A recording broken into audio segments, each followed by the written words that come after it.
Hello বন্ধুরা, how are you? Milan Majumdar blogs page থেকে বলছি। আমি এখন আছি গ্রামের বাড়িতে। এখন গাছ লাগাবার উপযুক্ত সময়, বৃষ্টির সিজন, শ্রাবণ ভাদ্র মাস। এখন আপনারা প্রচুর পরিমাণ গাছ লাগাবেন। এবছর যে গরমের পরিস্থিতি গেছে, যে পরিমাণ গ্রীষ্মের মানুষ গরমে অসহ্য যন্ত্রণা ভোগ করেছে, তার একমাত্র উপায় হচ্ছে গাছ লাগান। আপনারা যদি বেশি বেশি গাছ লাগান তাহলে পরিবেশ ভালো থাকবে, আমরাও বাংলাদেশের মানুষও ভালো থাকবে।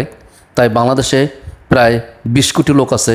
প্রত্যেকে যদি একটা করে গাছ লাগান এই সিজনে, এই বৃষ্টির সিজনে, তাহলে বাংলাদেশে 20 কোটি গাছ হবে। আপনারা গরমের সময় দেখবেন একটা টেম্পারেচার, একটা রোদের ভিতরে যে টেম্পারেচার থেকে দাঁড়াবেন, আর একটু পরে আপনি একটা গাছের নিচে দাঁড়াবেন, দেখেন টেম্পারেচার প্রায় 10 ডিগ্রি কমে যায়।